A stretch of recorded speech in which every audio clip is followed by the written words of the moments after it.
제22강으로서 담보물건에 대한 일반적인 소개를 하겠습니다. 이 담보물건은 우리 민법상 담보물건을 보면 유치권, 지일권, 저당권 이 세 가지를 인정하고 있고, 그 다음에 간섭법에 의해서 이 변칙 담보물건이 발생했습니다. 즉 변칙 담보권이라고 해서 가등기 담보, 양도 담보, 매도 담보 등이 인정되고 있습니다. 그래서 지금부터는 바로 우리 민법상의 담보물건인 유치권, 지일권, 저당권 그리고 변칙 담보권에 대해서 살펴보도록 하겠습니다. 이를 보기 위해서 먼저 이 담보물건에 대한 일반적인 이해가 필요합니다. 그래서 일반적인 내용에 대해서 살펴보겠습니다. 사람은 사회생활을 하면서 타인으로부터 금전을 빌리는 금융 내지 신용거래를 하게 되겠습니다. 사람은 살아가면서 금전을 차용하지 않고 살아간다면 좋겠지만은 실질적으로 때에 따라서는 타인으로부터 금전을 차용하게 되는 것입니다. 이에 따라서 사람들 사이에는 당연히 금전의 대차관계, 즉 신용관계가 맺어지게 됩니다.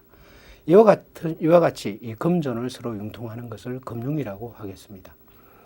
금전의 대차인 금융은 현재의 화폐와 장래 화폐의 교환이 되겠는데, 금융 중 시간을 달리하는 금전의 교환이 신용이다라고 하겠습니다. 그리고 신용은 법률적으로 일정한 금전의 지급을 목적으로 하므로 금전채권의 모습으로 나타나겠습니다. 이러한 금전채권에 있어서 채권자는 채무자에 대하여 일정액의 금전의 지급을 청구하고, 채무자가 이에 응하면 금전채권은 실현됩니다. 만일 채무자가 응하지 않는 경우에는 소송상 청구하게 되고, 소송상 청구를 통해서 확정 판결을 받고, 이 확정 판결이 집행권원이 됩니다. 확정 판결에 의해서 채무자의 재산을 압류해서 그 채무자의 재산을 경매해서 경락대금으로부터 채권자는 바로 채권의 만족을 얻을 수 있게 되는 것입니다. 이때 압류의 대상이 되는 재산은 바로 채무자의 일반 재산이 되겠습니다. 즉 현대에 와서, 즉 근대 이후에 와서 금전 채권에 있어서 책임을 지는 것은 바로 채무자의 일반 재산으로 채무자는 금전 채권에 대해서 책임을 지고, 채무자는 인격 책임을 부담하지는 않겠습니다. 고대에서는 물론 채무자가 채무를 변제하지 않으면은 채무자를 잡아서 노예로 삼고 이렇게 했죠. 이런 것은 바로 인격 책임을 인정한 것입니다. 요즘 와서 사채 시장에서 이 사금융 이것이 문제가 되는데, 일부 신체 포기 각서를 쓰게 하고 채무자, 즉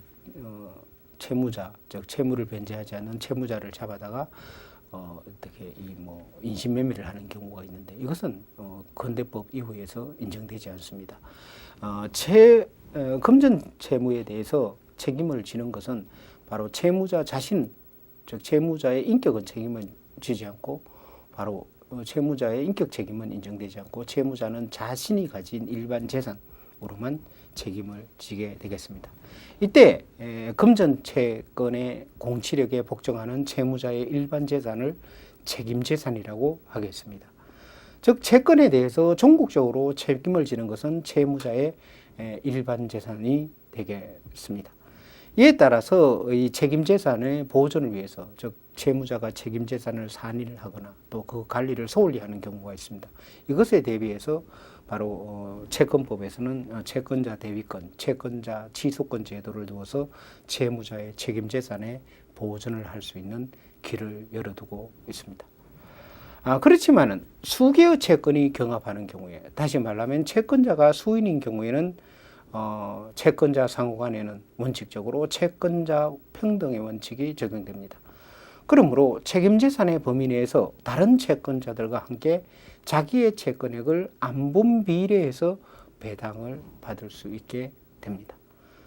그러므로 채권자는 자기 채권의 확실한 변제를 확보하기 위하여 특별한 제도를 필요로 하는데, 이것이 바로 채권담보 제도가 되겠습니다. 자, 실제 보면은 이 채권자 평등의 원칙은 뭐냐 하면은, 자, 갑이 을에게 1,000만 원을 대차해 줬습니다. 자, 빌려줬습니다. 이런 경우에 을이 1,000만 원을 갑에게 변제하지 않으면은 갑은 이런 경우에 을이 가지고 있는 재산이 있겠죠. 가령 X 주택이 있다고 합시다. X 주택을 압류해서 강제 집행해서 1,000만 원의 만족을 1,000만 원을 경락대금으로부터 1,000만 원의 배당을 받을 수 있게 되겠습니다. 그런데 채무자 을에게는 A, B, C 등 다른 채무자도 있습니다. A도 B에게 1,000만 원을 대차해줬고 B도 을에게 1,000만 원을 대차해줬고 C도 을에게 1,000만 원을 대차해줬다고 합시다. 자, 이러한 경우에 갑이 을의 X주택에 대해서 경매를 청구하고 X주택이 경락되는 경우, 즉 X주택의 경락대금이 2,000만 원이라고 합시다. 자, 이러한 경우에 있어서 이 갑 A, B, C는 이 경락대금의 배당을 받는 데 있어서 바로 채권자 평등의 원칙이 적용됩니다. 그래서 이 2,000만 원에 대해서 바로 갑 A, B, C는 자기의 채권액에 비례해서, 즉 안분 비례해서 배당을 받게 됩니다. 자, 이런 경우에 갑은 충분히 자기 채권을 확보할 수 없게 되죠. 그러므로 갑의 입장에서는 자기 채권을 확실히 확보할 수 있는 방법을 선호할 것입니다. 이것이 바로 채권담보제도라는 건데, 이런 경우에 갑이 을의 X주택에 대해서 바로 담보물건으로서 가령 저당권을 가지고 있다라고 합시다. 이런 경우에 저당권이라는 것은 X주택에 대한 우선 면제권을 가지는 것이죠. 그러면 X주택의 경락대금에서 일반 채권자인 A, B, C보다 우선적으로 배당을 받게 됩니다. 즉 경락대금에 대해서 우선 배당을 받게 됨에 따라서 갑은 자기 채권을 확실히 실현할 수 있게 되는 것입니다. 바로 이러한 채권담보제도, 그 중에서 채권담보제도는 인적담보제도와 물적담보제도가 있는데, 채권담보제도 중에 이 물적담보제도에 대해서 배우는 것이 바로 이 담보물건 부분이다라고 하겠습니다. 즉 채권담보란 채권자가 채권의 일반적 효력에 만족하지 않고 그것을 더 보강해서 채권의 실현을 확실하게 확보하기 위한 수단을 말하겠습니다. 다시 말하면 채권담보란 채권의 만족을 확실하게 하기 위하여 채무자의 일반 재산에 의한 보장 이상의 대비책을 강구하는 것입니다. 이러한 채권담보에는 크게 인적담보와 물적담보 이 두 가지가 있습니다. 인적담보제도는 책임재산으로서 채무자의 일반 재산 이외에 제3자의 제3자의 일반 재산을 책임재산으로 추가하여서 채권의 실현을 확보하는 담보제도를 말합니다. 이러한 인적담보제도는 바로 보증채무, 연대채무, 의사표시에 의한 불가분 채무가 이에 속하겠습니다. 이러한 인적담보제도에 대해서는 우리 민법에서는 이 채권법에서 다수 당사자의 채권관계라고 해서 규정하고 있습니다.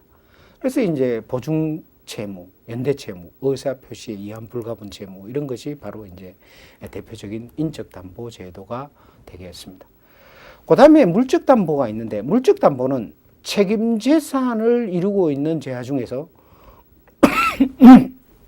어느 특정의 것을 가지고 채권의 담보에 충당하는 제도를 말합니다. 이것을 좀 더 정확하게 얘기하자면은 채무자 또는 제3자의 일정한 재산에 대하여 채권자가 채권자 평등의 원칙을 깨뜨리고 다른 채권자보다 우선적으로 변제를 받을 수 있는 제도가 되겠습니다. 그래서 이러한 물적담보제도에 있어서는 이 채권자가 다른 채권자보다 우선해서 채무자의 책임재산으로부터 우선해서 변제를 받을 수 있는 제도, 이것이 바로 물적담보제도라고 할 수 있습니다. 이러한 물적담보제도로 바로 유치권, 질권, 저당권이 있고, 그 다음에 변칙담보권으로서 가등기담보권, 양도담보권 등의 변칙담보물권, 즉 비전형 담보물권이 있겠습니다. 이 바로 담보물권에서는 이와 같은 물적담보제도에 대해서 상세히 자세히 살펴보는 것이 담보제도다라고 하겠습니다. 그리고 인적담보제도, 이것은 바로 이 채권 총론에 있어서 다수 당사자의 채권 관계로서 살펴보는 것이 되겠습니다. 그러면 인적담보와 물적담보는 어떤 차이가 있느냐에 대해서 한번 봅시다. 인적 담보는 채권자 평등의 원칙이 그대로 유지가 됩니다. 그래서 실제로 보증인 등의 재산 상태에 의존하여서 채권의 실현 여부가 불확실한 단점이 있습니다. 가령 이제 보증인을 세웠는데 보증인도 책임 재산이 없다면 사실은 뭐 채권자는 자기 채권의 만족을 얻을 수 없는 경우가 발생할 수가 있습니다. 그러나 물적 담보 제도는 바로 그 담보된 목적물에 대해서 담보권자가 우선 변제권을 가지는 것이 일반적입니다. 그래서 피담보 목적물의 가격이 급격히 떨어지지 않는 한 바로 채권자는 항상 그 담보 목적물로부터 자기 채권의 만족을 얻을 수 있게 되는 것입니다.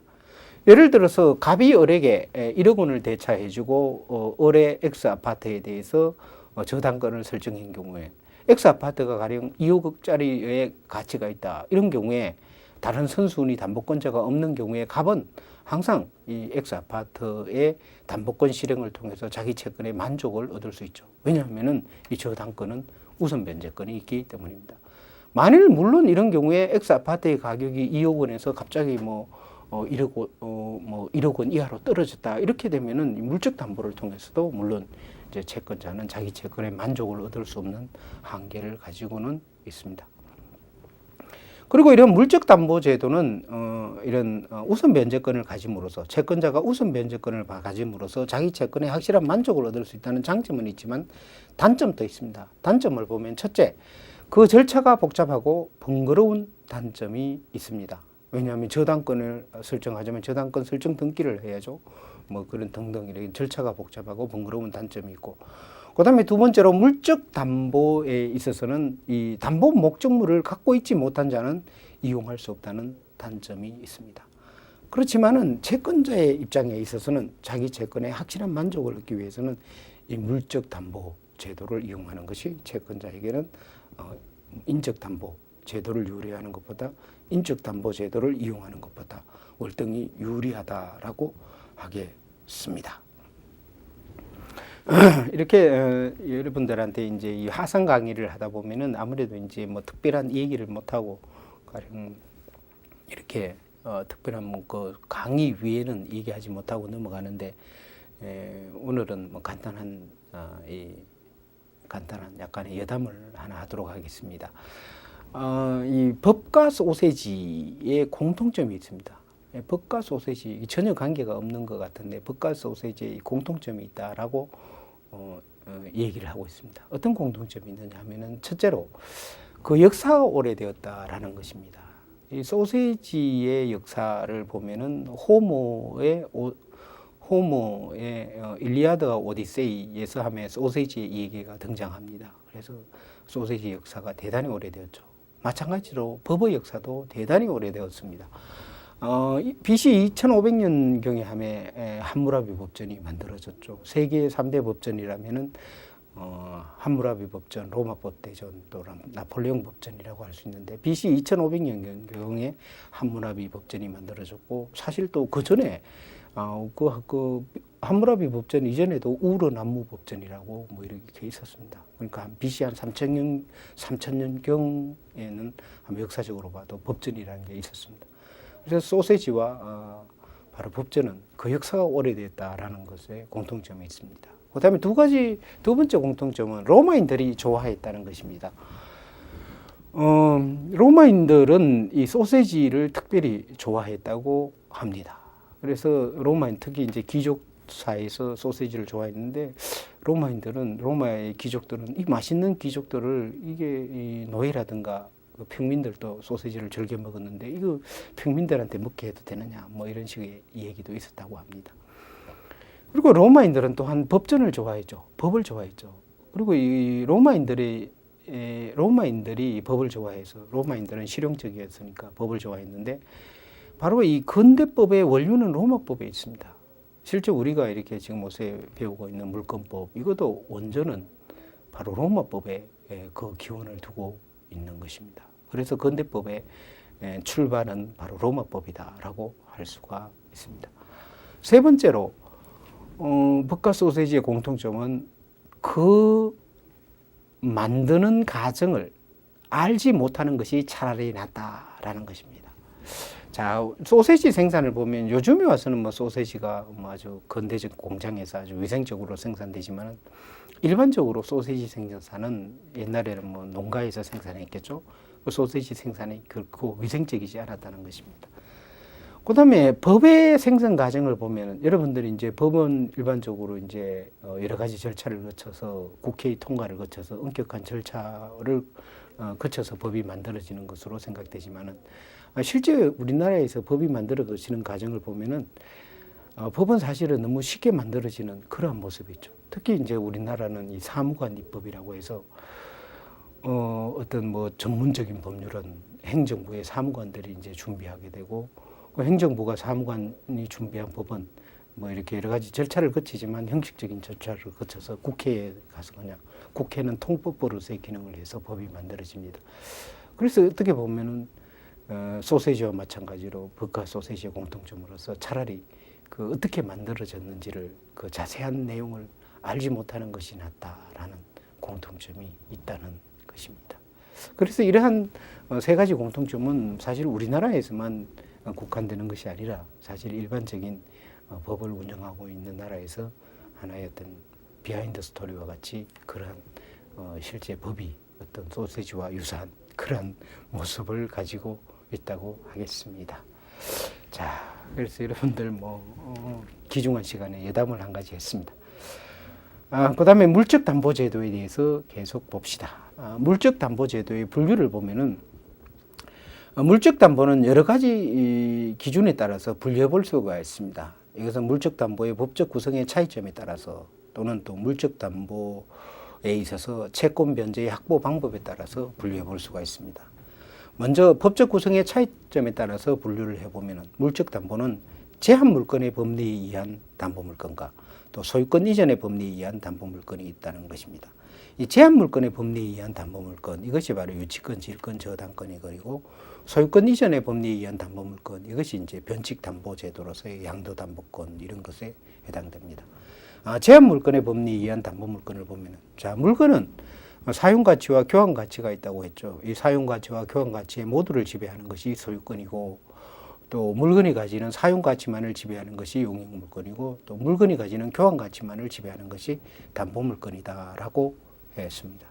그래서 바로 물건이 가지는 교환가치만을 지배하니까 이것은 바로 제한물건이죠. 그래서 제한물건으로서의 담보물건이 있을 수 있습니다. 제한물건의 법리에 의한 담보물건에는 다시 법정담보물건과 약정담보물건으로 나눌 수가 있습니다. 법정담보물건은 법률의 규정에 의해서 당연히 성립되는 담보물건입니다. 법정담보물건의 대표적인 것이 유치권, 법정질권, 법정저당권이 있죠. 특히 유치권은 당사자 사이의 합의에 의해서 약정담보물건은 성립될 수 없습니다. 약정유치권은 성립될 수 없고 오로지 법률의 규정에 의해서 일정한 요건이 갖추어진 경우에 당연히 유치권이 인정되겠습니다. 그 다음에 약정담보물건은 당사자 간의 약정에 의해서 성립하는 담보물건이죠. 이것이 바로 질권과 저당권이 이에 해당하게 되겠습니다. 그 다음에 이 법정담보물건으로서는 우선특권, 이것도 이제 크게 봐서는 이제 법정담보물건으로 분류할 수가 있는데, 이 우선특권의 구체적인 예를 보면은 주택임대차에 있어서 주택임차인에게 인정되는 이 소액보증금의 최우선특권, 또 보증금 전액에 대한 순위에 의한 우선특권, 이런 것은 바로 이제 우선특권이라고 할 수가 있습니다. 근데 우선특권과 이 담보물건은 약간의 차이가 있습니다. 우선특권은 우선 변제적 효력은 인정되지만 일반적으로 우선특권에 기한 경매청구권은 인정되지 않습니다. 담보물건은 담보물건에 기한 담보물건에 의한 담보권 실행 경매가 인정되는데 우선특권의 경우에서는 우선특권에 기한 경매청구권은 인정되지 않는다라는 점에서 차이가 있습니다. 그래서 우선특권의 경우에는 일반 채권자 또는 담보권자가 강제 집행을 하거나 담보권 실행을 할 때 편성해서 우선 변제를 받는 것이 일반적이다라고 하겠습니다. 그래서 우선 특권의 예로는 뭐 우리 여러 가지가 있는데 근로기준법상에서 이제 근로자의 임금채권의 우선 특권이 인정되고 또 상법에서는 해당 구조자의 우선 특권, 또 선박 우선 특권 등등 여러 가지 우선 특권이 있습니다. 그래서 우선 특권 이것도 크게 봐서는 법정 담보 물건의 하나로 분류할 수도 있다고 하겠습니다. 그다음에 소유권 이전의 법리에 의한 담보 물건이 있습니다. 이게 주로 이제 변칙 담보 제도가 이에 속하는 것이죠. 채권 담보를 위하여 형식적으로는 소유권을 채무자가 채권자에게 이전해 주는 것입니다. 그러나 실질적으로는 채권자는 담보 물건만을 취득하는 경우, 이것이 바로 변칙 담보 제도입니다. 이것이 바로 소유권 이전의 법리에 의한 담보 물건이죠. 이것의 대표적인 것이 바로 이제 양도 담보권이다라고 하겠습니다. 이런 양도 담보권의 설정을 한 경우에는 채무자가 채무를 변제하게 되면 소유권은 채무자에게 복귀합니다. 그러나 채권자가 변제를 받지 못하면은 채권자가 그 목적물의 소유권을 취득하거나 즉 귀속 청산을 하거나 아니면은 목적물을 처분하여 채권의 우선 변제를 받게 됩니다. 이런 경우는 처분 청산을 하는 것이죠. 이러한 변칙 담보 물건으로서는 대표적으로 양도 담보, 또 환매나 재매매 예약을 이용한 매도 담보, 또 대물 변제의 예약이나 매매 예약을 이용하는 가등기 담보, 그다음에 소유권 유보 매매 이런 것이 있겠습니다. 이런 변칙 담보는 어떻게 생성됐느냐 이게 문제인데 우리 민법에는 원래 변칙 담보 물건으로서 유치권, 질권, 저당권 이 세 가지만 인정하고 있죠. 그런데 거래계의 수요에 의해서 바로 변칙 담보권이 생성되었습니다. 왜냐하면은 예를 들어 보면은 동산의 경우에는 우리나라에서는 질권만 설정이 가능한데 그러면 동산의 질권을 설정하자면은 목적물의 점유를 채권자에게 즉 질권자에게 이전해 줘야 합니다. 그러면 목적물의 점유를 즉 동산의 점유를 채권자에게 이전해 주지 않고 담보권을 설정할 수 있는 방법은 우리 법에는 없다라고 하겠습니다. 즉 목적물의 점유를 이전하지 않고 질권을 설정해 주는 방법이 없죠. 그러나 현실에서는 목적물의 점유를 채권자에게 이전해 주지 않고 담보권을 설정할 필요성은 있죠. 이에 따라서 바로 이제 양도담보권 등의 변칙담보권이 발생했습니다. 또한 담보물건은 우리 민법상의 담보물건은 이용 대상이 한정되어 있고 이용 절차도 번잡합니다. 그래서 이러한 여러 가지 담보물건, 즉 민법상 규정된 유치권, 질권, 저당권 이 세 가지 담보물건에 한계가 있음으로써 바로 거래계의 수요에 의해서 변칙 담보가 발생됐습니다. 이 변칙 담보는 그래서 간섭법에 의해서 만들어졌다라고 할 수 있습니다. 우리 민법에서는 바로 185조에서 물권 법정주의를 취하면서 간섭법에 의한 물권의 창설을 인정하고 있죠. 그래서 변칙 담보라는 것은 크게 봐서 간섭법에 의해서 창설되었다라고 할 수가 있습니다. 그러나 물론 1983년에 가등기 담보법이 제정이 됨으로써 지금의 변칙 담보권이라는 것은 일부는 바로 이제 가등기 담보법에 의해서 규율이 되고 또 일부는 여전히 간섭법에 의해서 규율된다라고 하겠습니다. 왜냐하면 가등기 담보법은 모든 변칙 담보권을 규율하는 것이 아니라 등기 등록이 가능한 경우에만 바로 가등기 담보법이 적용되기 때문에 그 위의 것은 여전히 간섭법상의 담보물건의 법리에 의해서 즉 변칙 담보 법리에 의해서 규율된다고 하겠습니다. 자, 그래서 소유권 이전의 법리에 의한 담보물건에 대해서 봤습니다. 그 다음에 채무 변제의 확보 방법에 따른 담보물건의 분류를 봅시다. 크게 세 가지로 나누어 볼 수가 있겠습니다. 첫째, 심리적 압박에 의한 방법이 있습니다. 이것은 담보 목적물의 점유를 채무자로부터 빼앗아서 채무자에게 심리적 압박을 가하여 변제를 촉구하는 방법입니다. 유치권은 이 심리적 압박을 가하는 이런 방법에 의한 담보물건이고 또 동산질권도 이러한 방법에 의한다고 하겠습니다. 왜냐하면 동산질권을 설정하면 이 목적물을 채권자에게 즉 질권자에게 점유를 이전해야죠. 그래서 채무자가 그 목적물을 사용 수익하고자 하면은 어떻게 했습니까? 채무를 변제해서 목적물을 돌려받아야죠. 이러니까 어떤 심리적 압박의 방법에 의한다고 하겠습니다. 물론 동산질권의 경우는 이런 심리적 압박의 방법과 더불어서 목적물 자체에 대한 우선 변제권이 인정되고 있습니다. 그리고 심리적 압박의 방법을 취하는 경우에는 이 생산 연구의 담보하에는 적당하지 않죠.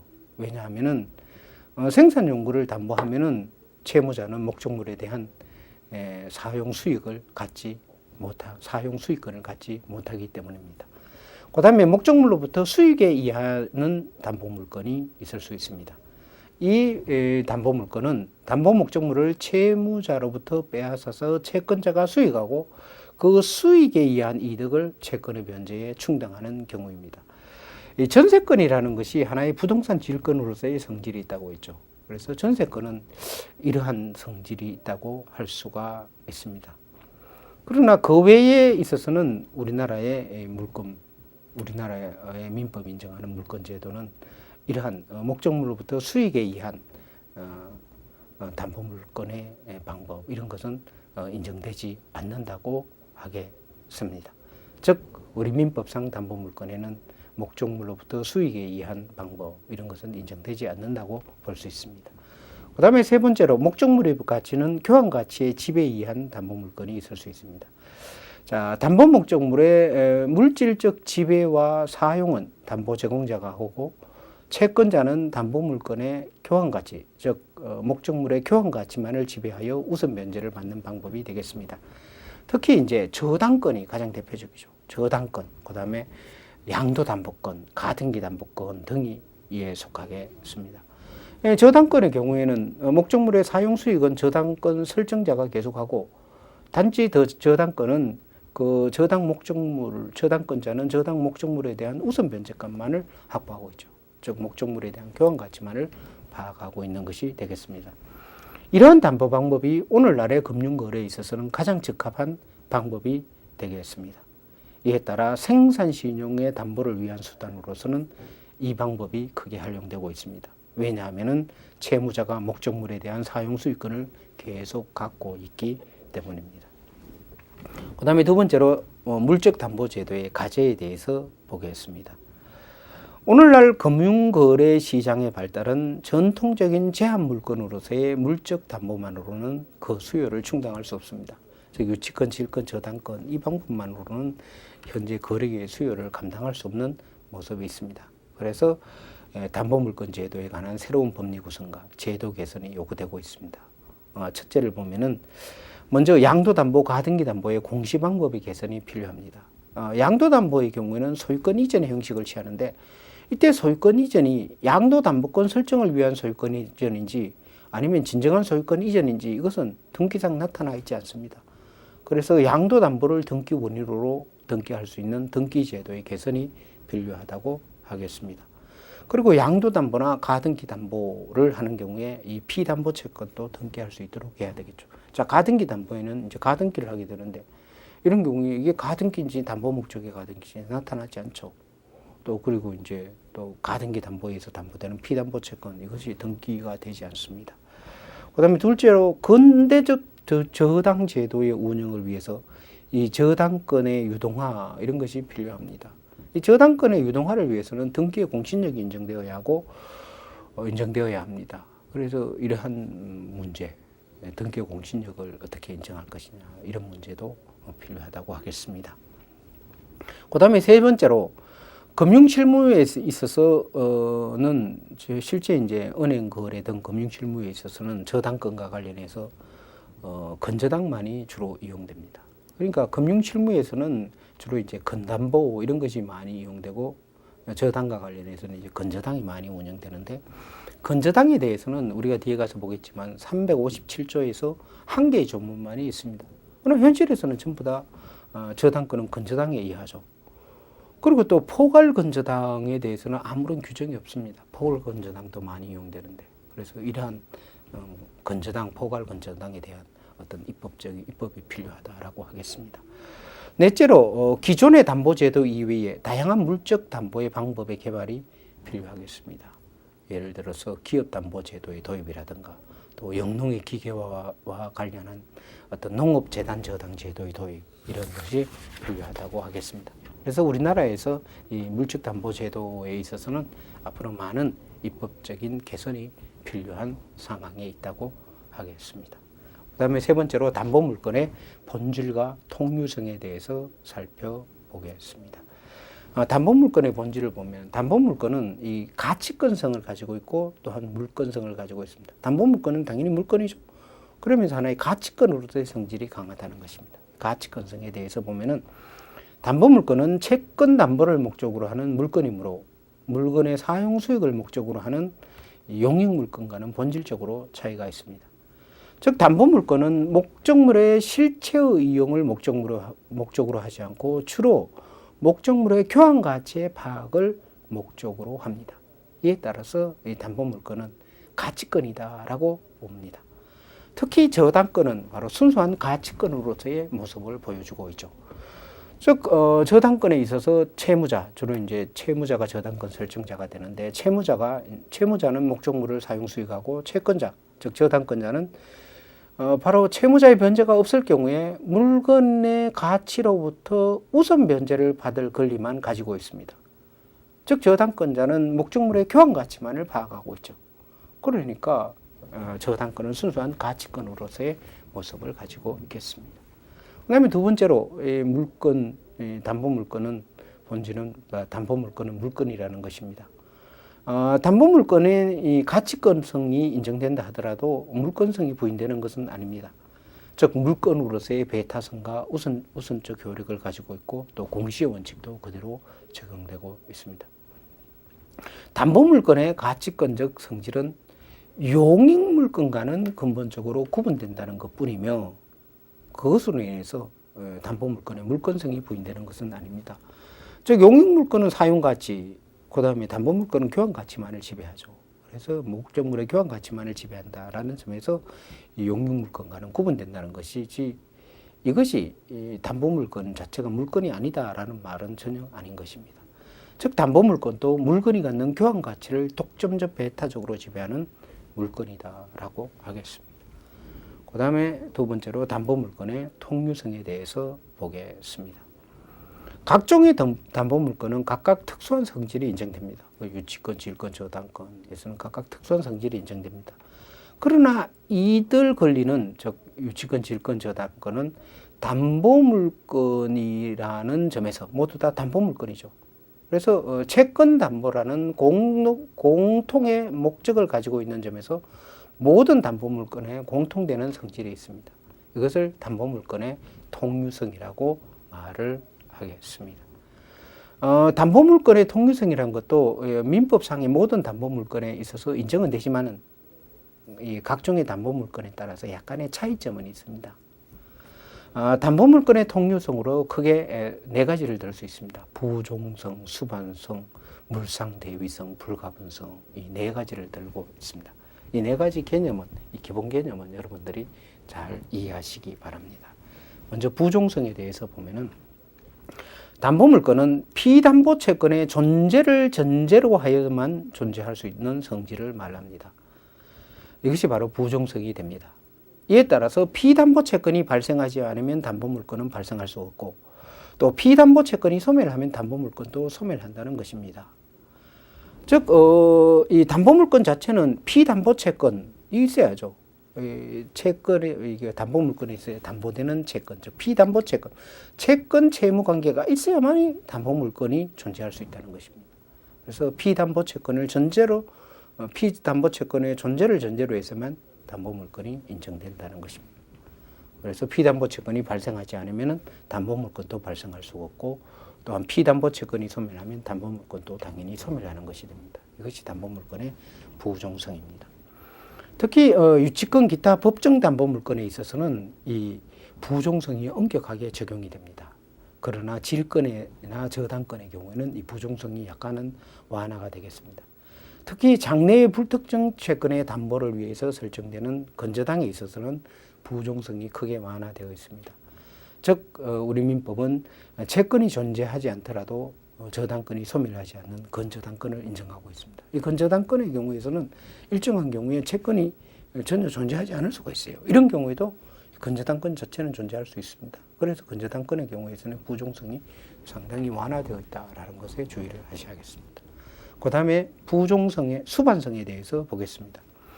담보물건이 피담보채권의 이전에 따라 이전하고 피담보채권 위에 부담이 설정되면 역시 그 부담에 복종하는 성질을 담보물건의 수반성이라고 말합니다. 다시 말하면 수반성은 피담보채권이 이전되면 담보물건도 그에 따라 이전된다는 것입니다. 즉 채권이 이전되면 그에 따라서 그 채권에 붙어있던 담보물건도 함께 이전된다는 것이죠. 저당권에 있어서는 명문의 규정을 두어서 저당권은 피담보채권과 분리해서 양도하지 못한다라고 명문의 규정을 두고 있습니다. 이것은 바로 저당권의 수반성을 명시적으로 규정한 것이 되겠습니다. 그 다음에 세 번째로 물상대위성이 인정됩니다. 담보물건은 법률상 또는 사실상 그 목적물의 형태가 변경된 경우에는 그 변형된 존재물 위에 담보물건의 효력이 미친다는 것입니다. 이것이 담보물건의 물상대위성이라고 하겠습니다. 다시 말하면은 담보된 목적물이 멸실, 훼손, 공용징수 등으로 말미암아 목적물의 소유자가 받을 수 있는 금전 기타 물건에 대해서도 담보물건자는 그 담보물건을 행사할 수 있다는 것입니다. 예를 들어서 갑이 을의 대해서 저당권을 설정했는데 을의 주택이 어떻게 됐느냐, 이런 경우에 이게 태풍이 와서 이게 멸실이 됐습니다. 무너졌습니다. 이런 경우에는 무너진 잔존물이 있겠죠. 그 무너진 잔존물에 대해서도 여전히 저당권의 효력이 미친다는 것입니다. 아니면은 을의 주택을 제3자 병이 불법 행위로 인해서 그 집을 그냥 붕괴시켰어요. 이런 경우에는 을은 병에 대해서 손해배상 청구권을 가지는데 손해배상 채권을 가지죠. 이런 경우에 갑의 저당권의 효력은 을의 병에 대한 손해배상 청구권에도 그 효력이 미친다는 것입니다. 이것이 바로 담보물건의 물상대위성이라고 하겠습니다. 다시 예를 들어보면 저당권의 목적이 된 토지가 토지수용법 등에 따라서 수용되면은 저당권 설정자는 보상금 지급 청구권을 가지죠. 이런 경우에 보상금 청구권에 대해서도 저당권의 효력이 미친다는 것입니다. 이러한 물상대위성에 대해서는 질권에서 자세한 규정을 두고 저당권에 준용하고 있습니다. 그래서 질권과 저당권에 가서 이 물상대위성에 대해서 자세히 보겠습니다. 그렇지만 우선 변제권이 인정되지 않은 유치권에 있어서는 이 물상대위성이 인정되지 않습니다. 그래서 물상대위성은 우선 변제권이 있는 담보물건에만 인정되는 것이다 라고 하겠습니다. 그 다음 네 번째로 담보물건의 통유성으로 불가분성이 있습니다. 담보물건은 피담보채권의 전부에 대한 변제가 있을 때까지 목적물 전부에 대해서 효력이 있다는 것입니다. 이 담보물건의 불가분성입니다. 이것에 대해서는 유치권에서 명문의 규정을 두고 질권과 저당권에 준용하고 있습니다. 이 담보물건의 불가분성을 인정하는 이유는 담보물건의 효력을 강화하기 위한 것이다 라고 하겠습니다. 그 다음에 담보물건의 효력과 순위에 대해서 봅시다. 담보물건의 일반적 효력을 보면은 크게 우선 변제적 효력, 유치적 효력, 수익적 효력 이것을 들 수가 있습니다. 그런데 담보물건의 일반적 효력으로서 가장 중요한 것은 바로 우선 변제적 효력이 되겠습니다. 이 우선 변제적 효력은 질권과 저당권에서 인정됩니다. 이 담보물건으로서의 본체적 효력은 바로 이 우선 변제적 효력에 있습니다. 즉 채권자는 채무자로부터 피담보 채무의 변제를 받지 못한 데에는 목적물을 한가해서 다른 채권자보다 우선 변제를 받을 수 있다는 것입니다. 담보물건의 가장 본체적 효력이 바로 우선 변제적 효력이 때문입니다. 그래서 저당권과 질권에는 우선 변제적 효력을 인정하고 있고, 그러나 유치권에는 우선 변제적 효력은 없습니다. 그래서 유치권자는 유치 목적물로부터 우선 변제적 효력은 없는데 우리가 유치권 부분에서 살펴보겠지만 유치권자는 유치 목적물로부터 사실상 우선 변제권이 있습니다. 그 다음에 유치적 효력을 보면은 담보 목적물을 채권자가 점유함으로써 채무자로 하여금 채무를 변제하도록 심리적으로 압박하는 것을 말합니다. 이러한 유치적 효력은 유치권에는 당연히 인정되죠. 그리고 질권에도 유치적 효력이 인정이 되겠습니다. 그 다음에 수익적 효력이라는 것은 채권자가 목적물로부터 수익을 하여 우선 변제를 받는 효력, 이것을 수익적 효력이라고 합니다. 구민법에는 부동산 질권이 인정되어서 이 부동산 질권은 수익적 효력이 있었습니다. 현행민법에서는 부동산 질권을 명문으로 규정하고 있습니다. 하지만 주의할 것은 무리민법상의 이 전세권은 사실상 부동산 질권으로서의 성질이 있다라는 것에 주의를 하여야 하겠습니다. 그 다음에 담보물건의 순위에 대해서 봅시다. 자, 물건은 배타성이 있죠. 그래서 원칙적으로 동일물 위에 같은 종류의 물건이 성립할 수가 없습니다. 가령 동일물 위에 두 개의 소유권이 성립할 수가 없고 또 지상권이 두 개, 또 전세권이 두 개 이렇게 성립할 수가 없습니다. 그래서 원칙적으로 이들 뭐 소유권과 용익물권, 즉 소유권과 소유권 사이에 용익물권, 즉 지상권과 지상권 사이, 또 전세권과 전세권 사이에 순위의 문제 이것은 발생할 여지가 없습니다. 그러나 담보물건에 있어서는 차이가 있다는 것입니다. 담보물건에 있어서는 채권의 범위 내에서 목적물의 교환 가치를 파악하는 것이 바로 담보물건이죠.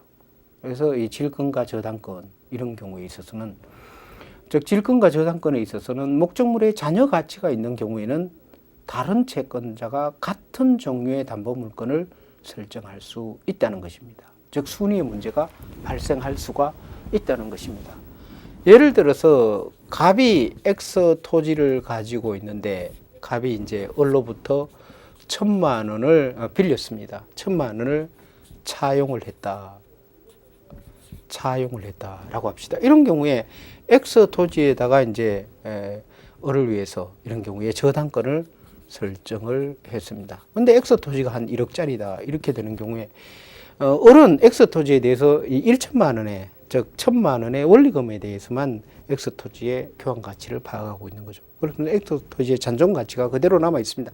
이런 경우에는 갑은 다시 이제 병한테 뭐 2,000만 원을 빌리고 2,000만 원을 차용을 하고 병을 위해서도 이런 경우에 X 토지상에 또 저당권을 설정해 줄 수가 있는 것입니다. 이런 경우에 X 토지상에 저당권이 두 개 있는 거죠. 을의 저당권 또 병의 저당권 이런 경우가 있는 거죠. 그래서 이런 경우에 담보물건의 경우에 있어서는 하나의 목적물 위에 바로 이렇게 담보물건이 설정될 수 있습니다. 이런 경우에 담보물건의 순위는 어떻게 되느냐?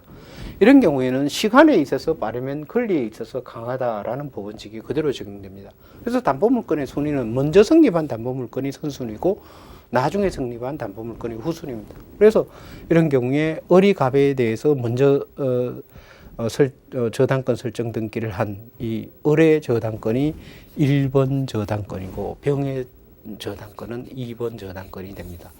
즉 이에 따라서 만일 갑의 X 토지가 경락이 된 경우에 이제 1번 저당권자 을이 자기의 원리금에 대해서 즉 피담보채권에 대해서 우선 면제를 받고 그 다음에 2번 저당권자가 이 을이 변제받고 남은 잔존 가치로부터 바로 2번 저당권자가 자기 채권의 우선 면제를 받게 된다라고 하겠습니다. 그래서 담보물건에 있어서는 먼저 성립한 담보물건이 후에 성립한 담보물건에 우선한다라고 하겠습니다. 그래서 담보물건에는 1번 저당권, 2번 저당권, 3번 저당권 이런 것이 쭉 인정됩니다. 그 다음에 질권의 경우에서도 1번 질권, 2번 질권 이런 것이 인정될 수가 있습니다. 질권의 경우에는 점유를 이전해 주는데 어떻게 두 번째 질권이 설정될 수 있느냐? 이것은 뒤에 가서 우리가 질권을 보면서 자세히 보겠지만은 결국은 이제 목적물 반환 청구권의 양도에 의해서 질권을 설정함으로써 동일물 위에 두 개의 질권이 성립할 수 있습니다. 그런 경우에도 그 목적물의 가치로부터는 먼저 성립한 질권이 선순위 질권으로서 우선 배당을 받고 뒤에 성립한 질권이 후순위 질권으로 배당을 받게 되겠습니다. 그리고 우리 민법상 이 담보물건의 순위라는 것은 상대적 우연의 문제에 지나지 않는다라는 것에 주의를 해야겠습니다. 그래서 선순위의 담보물건이 소멸하면은 후순위의 담보물건의 순위는 승진하게 됩니다. 그래서 순위 승진의 원칙을 취하고 있다라고 하겠습니다. 예를 들어서 1번 저당권, 2번 저당권이 있는데 1번 저당권이 소멸하게 되면 2번 저당권은 자동으로 1번 저당권으로 순위를 승진을 합니다. 순위 승진의 원칙을 취하고 있다라는 것에 주의를 하시면 되겠습니다. 그래서 지금까지 봐서 담보물건의 일반적인 제도, 즉 개설적인 내용을 살펴봤습니다. 다음부터는 유치권, 질권, 저당권, 변칙담보권, 그래서 개별적인 담보물건 하나하나에 대해서 살펴보도록 하겠습니다.